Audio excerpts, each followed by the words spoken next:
এই এই আমি কিন্তু বারবার বারবার তোমাকে সাবধান করে দিচ্ছি, সাবধানে হাঁটো, একেবারে মেপে মেপে পা ফেলো, এই শিবলিঙ্গের যেন কোনো ক্ষতি না হয়। হ্যাঁ, সে আর বলতে আমার ক্ষতি হয় হোক, কিন্তু তোমার শিবলিঙ্গের কোনো ক্ষতি আমি হতে দেব না। সে তুমি যত যাই বলো, তীর্থযাত্রা করতে গিয়ে এই যে শিবলিঙ্গ লাভ করেছি, তাকে আমি ঘরের পাশে স্থাপন করবই করবো। হ্যাঁ, বছর বছর শিব পুজো করে তো আমাকে পেয়েছো গিন্নি, তারপরেও আবার তোমায় শিব পুজো করতে হবে। আবার আবার তুমি আমার মাথাটা গরম করছো। আর সেটা আর নতুন করে করার কি আছে গিন্নি, সে তো এমনিতেই গরম হয়ে আছে। ওই গরমটাই তো দেখলে, এদিকে খেতে পড়তে উঠতে বসতে সেই আমি তো তোমার ভরসা গো। তাতেই তো আমাকে ফর্সা করে দিলে গিন্নি। এই আমি ছিলাম বলে তুমি বেঁচে গেলে, তুমি তো ভোলা মহেশ্বরের মতো ভুঁড়িটাই পেয়েছো গো। পার্বতীর জন্য দক্ষ যজ্ঞ করা কি তোমার কম্য? তবে এটাও কান খুলে শুনে রাখো, তুমি যদি ঘরে ফিরে আমার শিবলিঙ্গের প্রাণ প্রতিষ্ঠার ব্যবস্থা না করো, তবে আমি দক্ষ যজ্ঞ শুরু করে দেবো। হ্যাঁ, সেটা আমি এখন থেকে টের পাচ্ছি।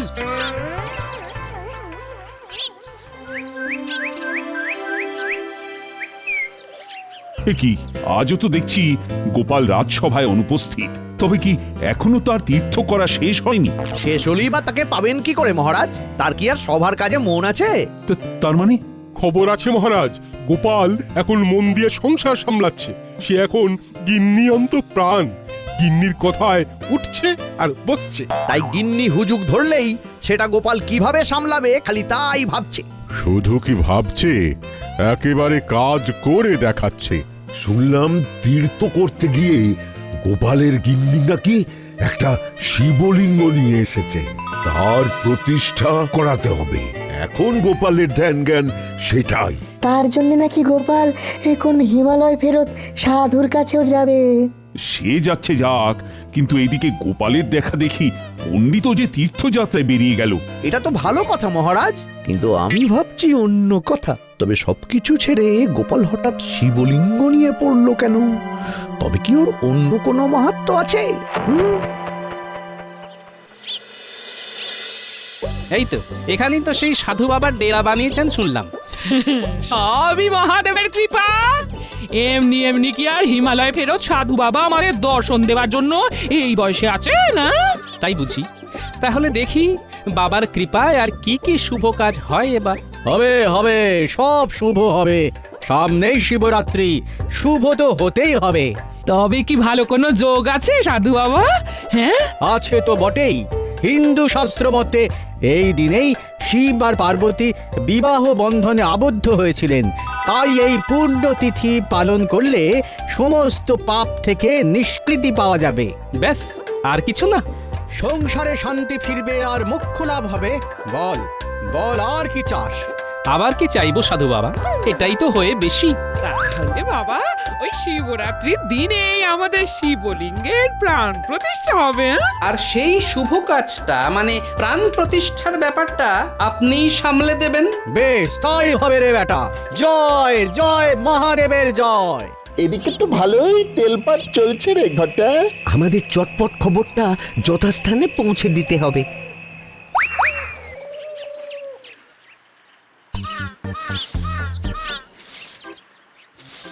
কি গো গিন্নি, তোমার মুখটা আজ কেমন যেন থমথম করছে? থমথম করবি না তো কি করবি শুনি?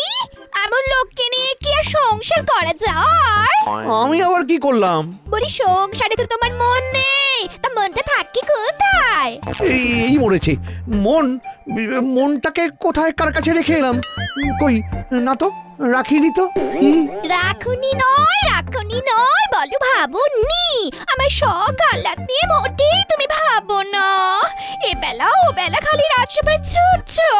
সংসারে কি হচ্ছে না হচ্ছে সে খবর রাখো তুমি।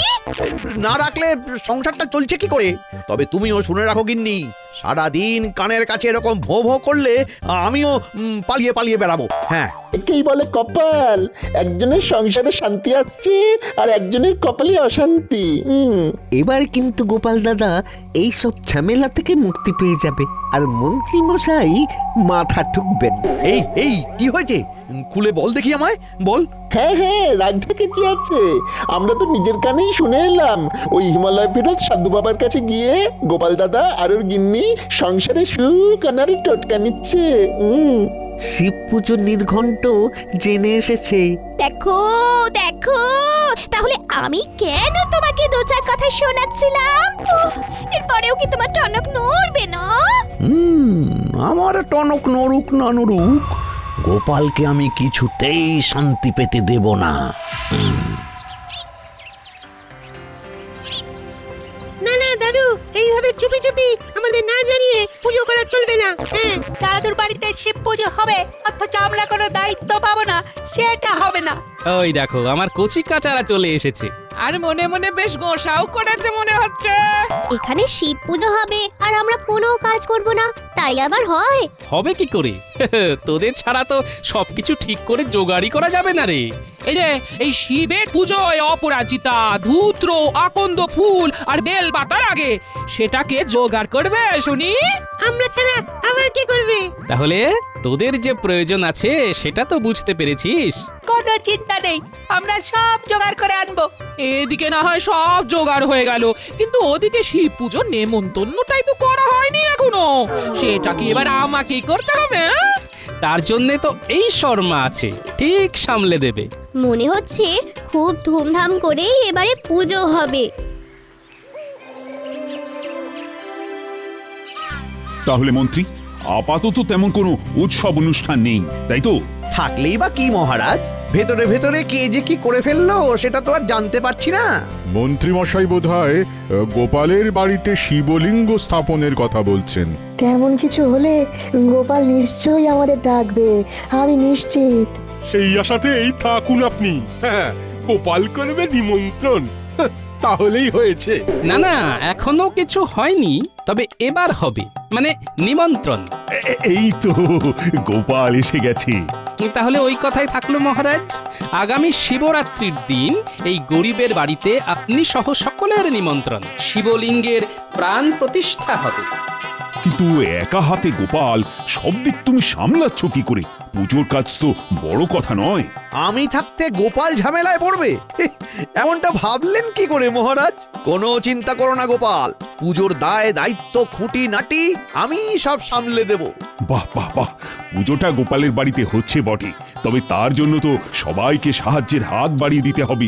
এই অজুহাতে মন্ত্রীমশাই ষড়যন্ত্রী মশাই হয়ে যাবেন, সেটাও বেশ বুঝতে পারছি। তবে এখনই ওকে ঘাট থেকে নামিয়ে ফেলা যাবে না।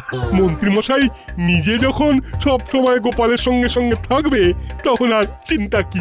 হ্যাঁ। কি গোপাল, তুমি খুশি তো? গোপালের বাড়িতে হবে শিব পুজো, তাই রব উঠেছে সাজো সাজো। মহারাজেরও যখন এইরকমই ইচ্ছে তখন তাই হবে। আমার যখন যেমন প্রয়োজন তেমনটা মন্ত্রীমশাইকে জানাবো, তবে কাজের কাজটা নিজেই বুঝে নেব। তুমি নিশ্চিন্তে থাকো গোপাল, আমি চীনে জোকের মতো তোমার সঙ্গে লেগে থাকবো।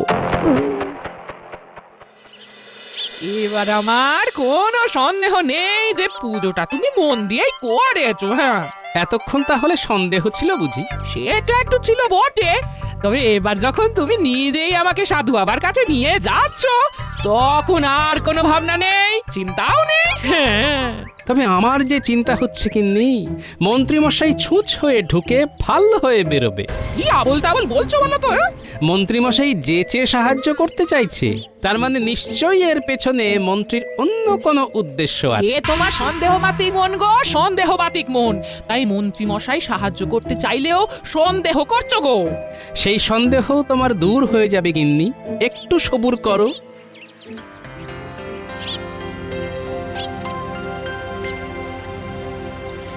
আবার কি চাই? হ্যাঁ, শিবরাত্রির পুজোর আচার উপকরণ সবই তো জানা হয়ে গেছে, এবারে শুধু ভক্তি ভরে পুজো করতে হবে। সেই পুজোটা যে আপনাকেই করতে হবে সাধু বাবা, তার জন্য যেমন যা অর্থ লাগবে আমি আমার সামর্থ্য মতো দেবার চেষ্টা করব। না না না, অর্থ নয়, ভক্তি ভাবটাই তো আসল। তবে শিবরাত্রির পুজো বড় একটা কম হ্যাপা নয় কিন্তু। এমন ভাবে কি করতে হবে আপনি একটু বুঝিয়ে দিন সাধু বাবা। 4 প্রহর ধরে মহাদেবের পুজো হবে, প্রথম প্রহরে জল দিয়ে, দ্বিতীয় প্রহরে দই দিয়ে, তৃতীয় প্রহরে ঘি এবং শেষ প্রহরে মধু দিয়ে শিবলিঙ্গের প্রাণ প্রতিষ্ঠা করতে হবে। তাহলেই পুজো শেষ? তাই আবার হয়?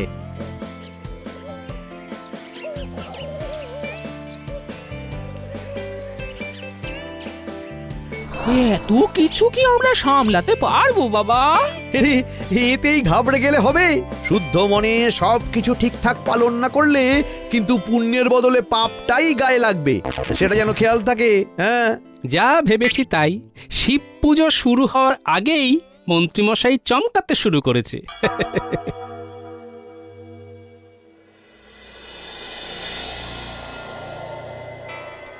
অত করে বললাম, তবু যদি তোর একটু একটু টনক নড়ে, সেই সারাক্ষণ রাজসভা আর মহারাজের দায়িত্ব সামলাচ্ছেন।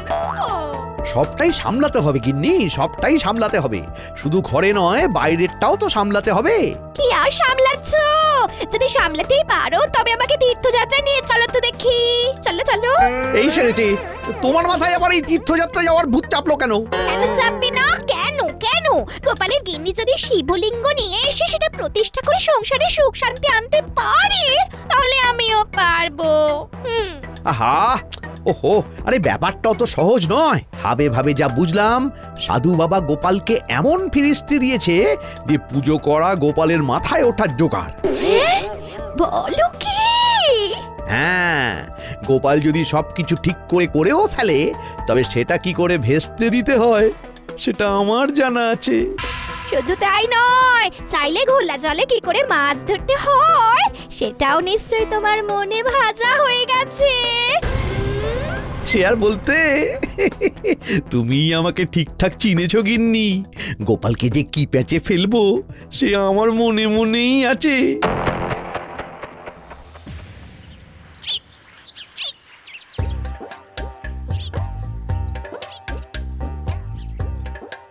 এই তো এইবার কেমন পুজো পুজো মনে হচ্ছে।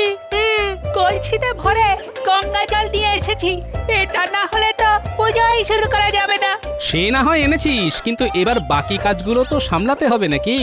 এরপর আর কি কাজ আছে গো গোপাল দাদু? কাজ বলে কাজ, এরপরে দুধ, দই আর মধু লাগবে। সেই সব নিয়ে চাপ নিতে হবে না। দুধ আর দই ভোলা ময়রা দিয়ে যাবে, আর পুটির বাবা মধুও দিয়ে যাবে। হ্যাঁ, বাহ, তাহলে তো মিটেই গেল। এবার তাহলে পায়ের উপর পা তুলে বসে থাকি। আর আমরা একটু হুটাপাটি করি। পুজোর জোগাড় কি আমি একা করবো? এই সাধু বাবা এই চলে এলেন বলে। হ্যাঁ, তার আগেই আমি চলে এসেছি, তবে দুধ না নিয়েই আসতে হলো। কেন, কি হলো আবার? দুধে চো না পড়ে ওই দুধ নষ্ট হয়ে গেছে, তাই না দুধ না দই কিছুই পাওয়া যাবে না। সে কি? তাহলে কি হবে? কি হলো সেটা তো আমিও বুঝতে পারছি না। মধু নিয়ে আসে যে ছেলেটা, তারও তো আজ কোনো পাত্তা নেই। এ মা, তাহলে কি হবে? আহা, এখনই অত হায় হায় না করে কিভাবে কি করা যায় সেটার উপায় ওই সাধু বাবাকে জিজ্ঞাসা করেই বের করতে হবে। তাহলে তুমি আবার ওই সাধু বাবার ডেরায় যাবে এখন? না গিয়ে আর উপায় কি? তাই বেলা গড়াবার আগে নড়াচড়া যা করার করে নি, বুঝলি? তাহলে আমরাও যাব তোমার সঙ্গে। বেশ তো, চল না। দল বেঁধে গেলে কি ফল হয় দেখি।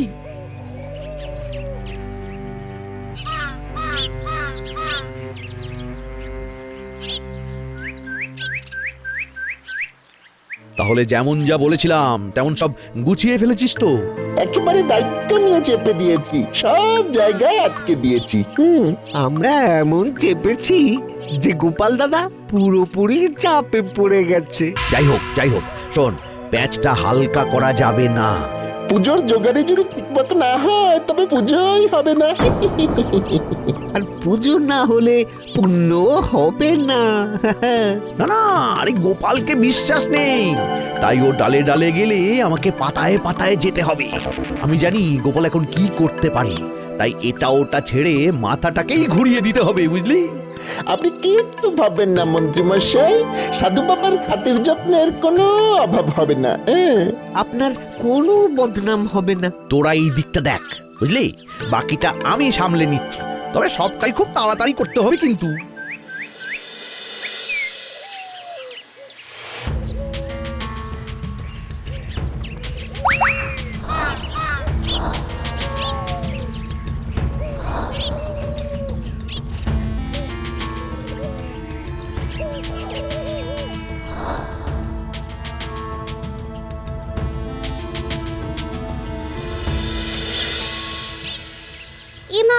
এদিকে তো বন্ধ। যা, সাধু বাবা কোথায় চলে গেল? সাধু বাবাকে তো রাস্তাতেও দেখলাম না। যা ভাবছিলাম ঠিক তাই। প্রথমে দুধ, দই, মধুর যোগান বন্ধ হলো, তারপরে আবার সাধু বাবাও গায়েব হলেন। সবটাই কি আর এমনি এমনি? পুজো যাতে সুষ্ঠুভাবে না হয়, তাই যা যা হওয়ার তাই হলো। এবার তাহলে পুজো করবে কে? কি দিয়েই বা পুজো হবে? সব ব্যাপারেই বাধা পড়ছে কেন? না না, ব্যাপারটা এবার একটু তলিয়ে দেখতে হবে। তাহলে তো মুশকিল হয়ে গেল। কোনো মুশকিল নেই, সব মুশকিলের মুশকিল আসান এই সমাধানানন্দ আছে তো। ইনি আবার কিনি? হ্যাঁ, কেমন যেন চিনি চিনি মনে হচ্ছে। পুজো করা নিয়ে ঘাবড়াস না বেটা, ওটা আমি সামলে দেব। সাধু বাবার খেল কেমন জমে সেটা দেখার জন্যে সাধু বাবাকে ময়দানে নিয়ে গিয়েই ফেলতে হবে। গোপাল দাদু, আবার তো সাধু বাবা হাজির হয়ে গেল। তাহলে চলুন বাবা, ওই পুজো পাঠ শুরু করবেন, চলুন।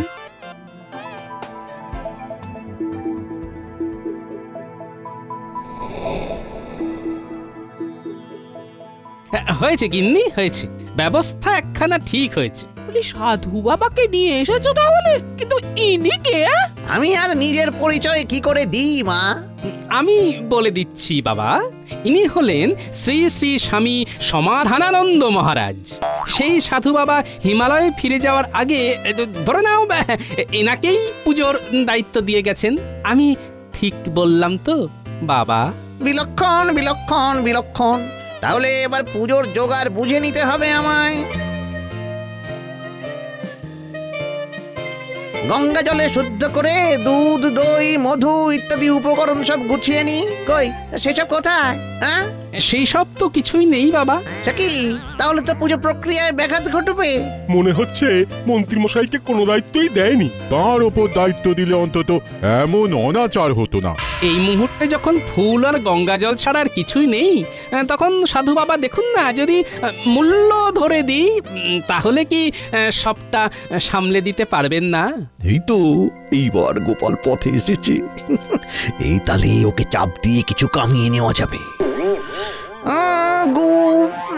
উপায় যখন নেই, তাহলে ওই মূল্য ধরেই করে দিতে হবে, এই আর কি। সাধু বাবা যে আগাগোড়াই ভণ্ড, সেটা তো অর্থের প্রতি ওর লোভ দেখেই মালুম হয়ে গেল। তবু আর একবার বাজিয়ে দেখি সবার সামনে। কি হলো? পুজো কি আদৌ করা যাবে? যাবে না কেন? আলবাত যাবে। সাধু বাবা যখন আছেন তখন সমাধানও আছে। পুজো শুরু হোক তাহলে। হ্যাঁ হ্যাঁ, সাধু বাবা, আপনি তাহলে ওই আচমনের মন্ত্রটা একটু শুনিয়ে দিন, ওটা দিয়েই শুরু হয়ে যাক। আচমনের মন্ত্র? এই না মানে কিসের মন্ত্র? মন্ত্র আবার কেন? মন্ত্র মানে তো মন তোর। তোর মনে মনে যা আছে তাই ঠাকুরকে বল, তাহলে ঠাকুর খুশি হবে, বুঝলি? এইসব হাবি যাবি বলে আপনি পার পেয়ে যাবেন ভেবেছেন বটে, তবে সে হবার কিছু আছে? মানে মানে আপনি ধরা পড়ে গেছেন মন্ত্রী মশাই। এ কি, আপনি সাধু নন? তার মানে মন্ত্রী, তুমি সাধুর ভেগ ধরে সব গোলমাল পাকানোর মতলব ইতেছিলে? না মানে আমি তো মানেটা আমি পরিষ্কার করে দিচ্ছি মন্ত্রী মশাই।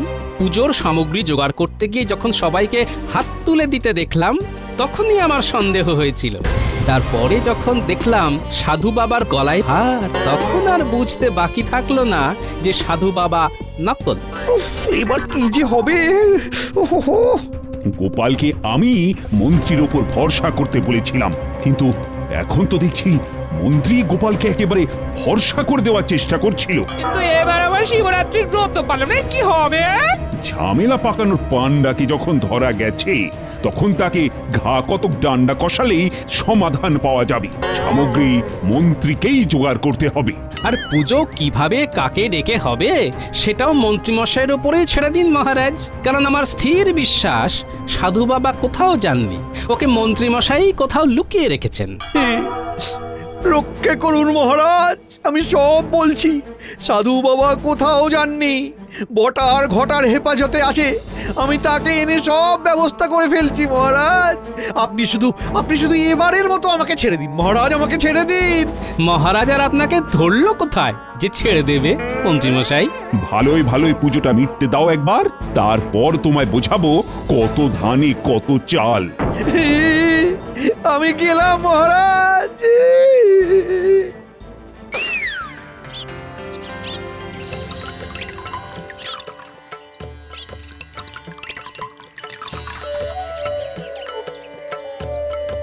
কি গিন্নি, এবার খুশি তো? খুশি হব না? সত্যি শিবের মতো একটা বর পেয়েছি গো আমি, বর। যাক, এতদিনে তাহলে সার কথাটা বুঝেছো তুমি।